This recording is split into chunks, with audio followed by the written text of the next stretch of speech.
Les bidons d'essence saisis par les services de sécurité étaient au nombre de 418. Ces bidons d'essence devraient être revendus à Seguiri. Malheureusement, la police a débarqué à la station où étaient stockés ces bidons d'essence. 418 bidons d'essence et de gasoil et 43 autres vides, 20 téléphones portables et 5 téléviseurs écran plat, 30 chaises en plastique, 2 matelas, 2 ventilateurs et plusieurs chaussures de sport ont été saisis. 8 personnes interpellées, dont un voleur, un receleur et 3 pompistes. Le principal suspect, Alassane Camara, chef des pompistes de la dite station, est en ce moment activement recherché par nos services de sécurité. L'existence de ces bidons de carburant dans les locaux d'une station prouve à suffisance qu'ils seront transportés ailleurs pour être revendus à un prix illégal. De ce fait, ces mises en cause pourraient être poursuivies pour atteinte à l'économie nationale, fraude sur l'achat, vente de carburant en Guinée, risques causés à autrui, vol, recel et association de malfaiteurs.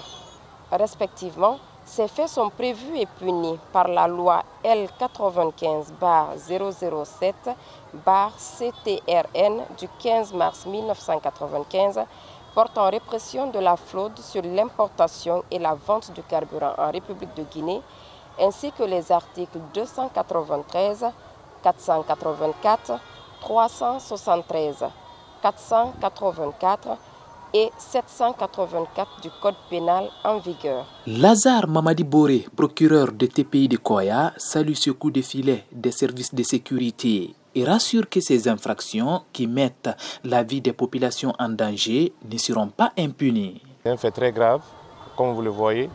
Non seulement ça porte atteinte à l'économie nationale, mais c'est un danger pour autrui. Imaginez qu'au cours de leur forfait, qu'un incendie se déclenche, c'est dire la gravité que nous allions subir. Raison pour laquelle nous sommes vent debout contre tout ce qui se livre à de telles pratiques. Et je ne peux que tirer chapeau au commissariat central de police de Koya pour cet exploit. Je profite de l'occasion aussi pour sensibiliser la population de Koya, notamment ceux qui se livrent à la vente de carburant dans les bidons.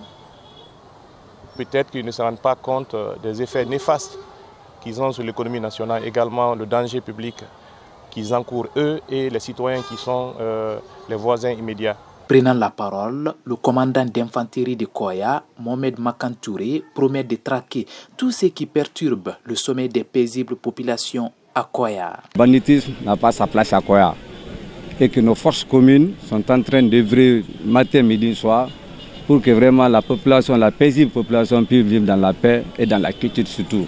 Mouloukou Suleiman Silla et un complice ont été interpellés pour vol. Des téléphones Android, des écrans plats et d'autres objets de valeur ont été retrouvés à son domicile, même s'il s'est dit être réparateur de téléphones au marché Avaria.